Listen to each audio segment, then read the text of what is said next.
Hello anime lover, स्वागत है आप सभी का एनिमे एक्स फाइटर में। आज का दिन बहुत खास होने वाला है क्योंकि हमारे सामने आ चुका है जुजुत्सु काइसन सीजन 3 का वह धमाकेदार एपिसोड जिसका इंतजार सबको था, एपिसोड नंबर 11।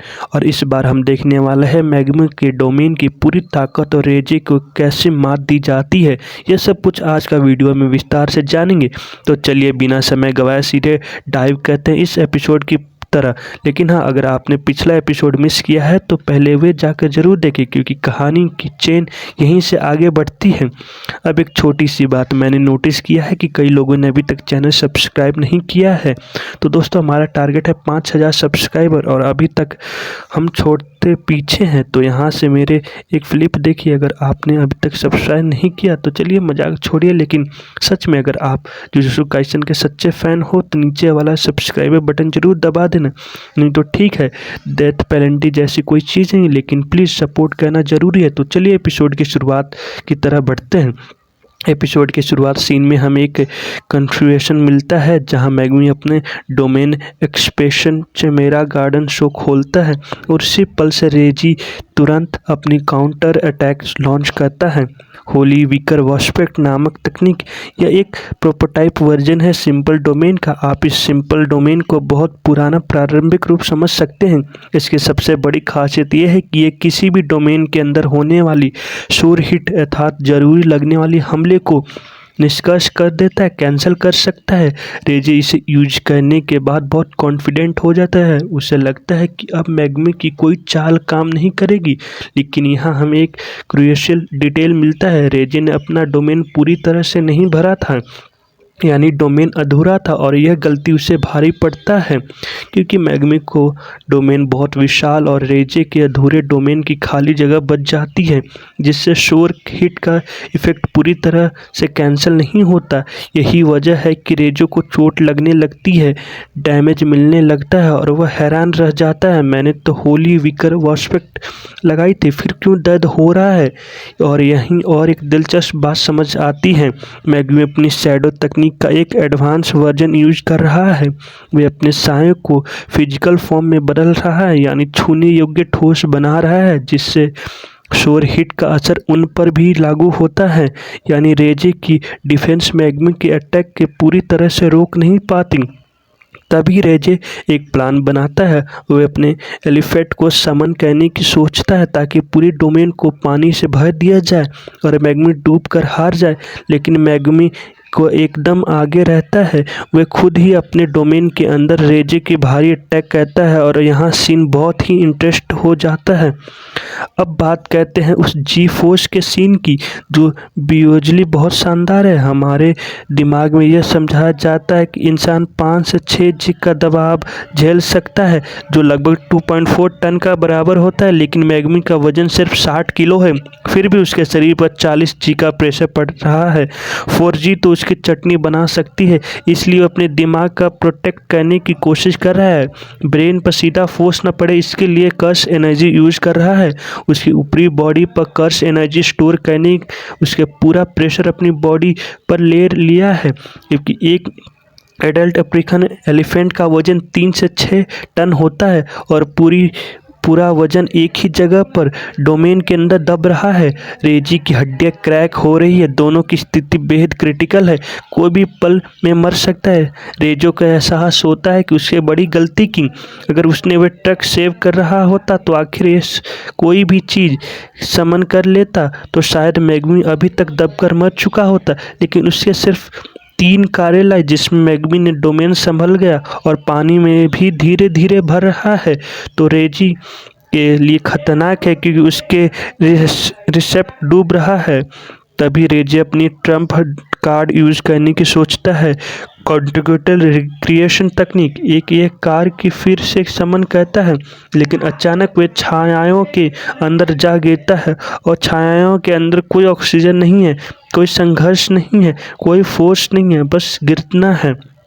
दूसरी तरफ मैगमी बहुत सावधानी से अपने आप को संभालते हुए और वे डोमेन रिलीज नहीं कर सकता जब तक रेजे के मरने की कन्फर्मेशन नहीं हो जाती। फिर अचानक एक कार नीचे से ऊपर आती है जिस पर रेजे बैठा है और वह जिंदा है क्योंकि अब रेजे ने कार को समन नहीं किया था, उसने उसे कोई ऑर्डर नहीं दिया था, बस वह डोमेन में गिर गई थी वजन डालने के लिए।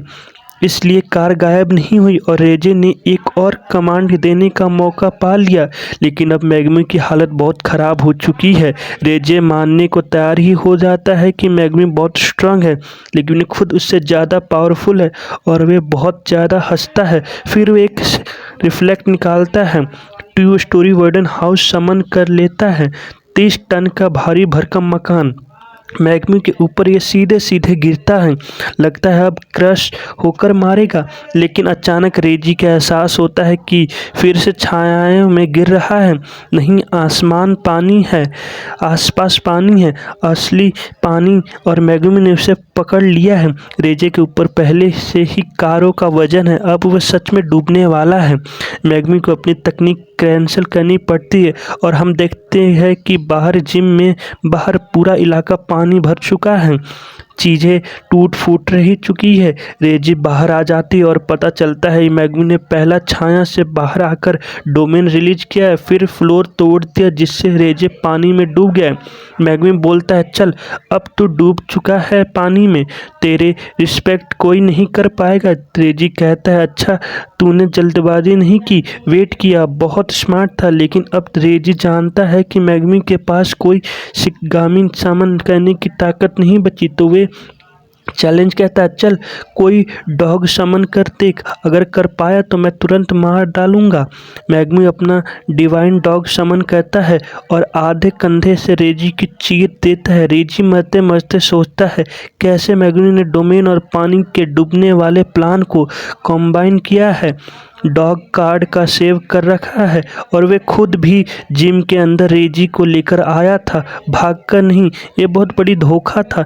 मैगमी कहता, अगर मैं भागता तो बहुत दूर नहीं जा पाता, मेरी ईगल शैडो किसी को भी बहुत दूर नहीं ले जा सकती। रेजी हैरान रह जाता है, उसे लगता है कि टेंगन का प्लान क्या था, क्या रेजी को भी गुमराह किया गया था। आखिर लम्हों में रेजी कॉन्गन से कहता है, मेरे सारे पॉइंट इसे बंदे को दे देना, और वे पॉइंट मैगमी के मिल जाते हैं। रेजे पूछता है, तू खेल किस लिए रहा था, और जवाब देता है, तू पूछने का हक नहीं है, मैं बस साइड में खड़ा देखने वाला था, किंजाकू जैसा नहीं, बस मुझे एक फेवर चाहिए, जब तू मुझे मार दे तो मेरी मौत कायर जैसी हो, यह मेरी आखिरी इच्छा हो। मैगमी वहीं से चला जाता है। रेजी मर चुका है। अब सीन शिफ्ट होता है तकाबा के पास, जहां उसे चारों तरफ बम फट रहा है और वे हाजीनामो से लड़ रहा है, लेकिन तकाबा बहुत आराम से बच रहा है। हाजीनामो चिल्ला रहा है, तुझे कुछ नहीं हो रहा है, मैं 5 बार मारा, तू डैमेज कैसे ले रहा है। तभी कोगोने आ जाती है, बताता है कि रेजेट स्टार मारा गया है। हाजीनामो की मुंह बन जाता है और वे जाने लगता है। तबाका कहता, जी हाथ मुंह धो ले, ब्रश कर ले, नहा ले, लेकिन तबाका को याद आता है कि उसके पॉइंट कहाँ गए।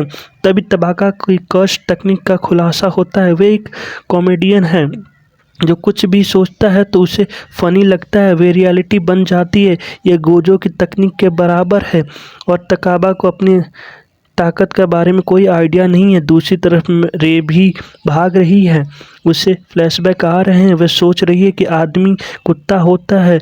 वे विजुअल्फ की बातें कर रही थी। मैगमी से पीछे छोड़ देता है, उसे नहीं मारता, लेकिन खुद बहुत ज़्यादा घायल है चुका है, ज़मीन पर गिर पड़ा है, खून का बहाव बहुत ज़्यादा है। अचानक उस पर से रोशनी चमकती है, पंखे गीते हैं और प्रकट होता है एंजल। सीन कट हो जाता है और हमें सेडाई कॉलोनी का ओवरव्यू मिलता है। बताया जाता है कि इस कॉलोनी में चीज़ें बहुत तेज़ी से बढ़ रही है। बर्बादी के मामले में ये बाकी कॉलोनियों से पीछे छोड़ चुका है। हमें 4 मुख्य खिलाड़ी दिखाई देते हैं। दुर्बल आंकड़ा 91 पॉइंट, रिफ्रांशन वाली इंसान जिससे सिविल वॉर लड़ी है, 2 सिक्कागामी और अपनी ट्रेजेक्ट्री को डोमेन के रूप में यूज करता है। दूसरा रुई इशिगोरे 77 पॉइंट, एक कैनन जैसी जिसमें अभी तक की सबसे ज़्यादा कर्स एनर्जी है। तीसरा तकाको फूरो 70 पॉइंट, फुशियारा ऑफिसनेशन यूनिट का फॉर्मर कैप्टन और दैशो मून स्टार रेक्रांट की भी पूर्व कैप्टन, आसमान की मैनिपुलेट करने की ताकत रखती है। कुरु उरोशी 74 पॉइंट, एक कॉकरोच कर्स जो केंजाकू द्वारा रिलीज किया गया था। कर्स मैनिपुलेशन से स्पेशल ग्रेड पर पहुंच चुका है। इन सभी ने चारों तरफ से घेर लिया है।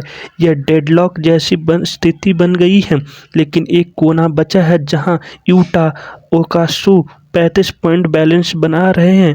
नाइट परेड में 3 महीने बाद उसे गोजो के बाद स्पेशल ग्रेड में घोषित कर दिया गया था।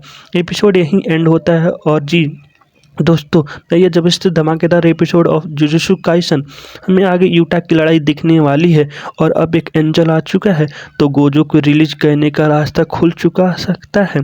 बहुत सारी चीज़ें हमने वाली है। आप बताइए, आप कितने एक्साइटेड है अगले एपिसोड के लिए? कमेंट में ज़रूर बताना। अगर आप भी सब्सक्राइब नहीं किया तो नीचे बटन दबा देना। मैं मिलता हूँ अगला वीडियो में।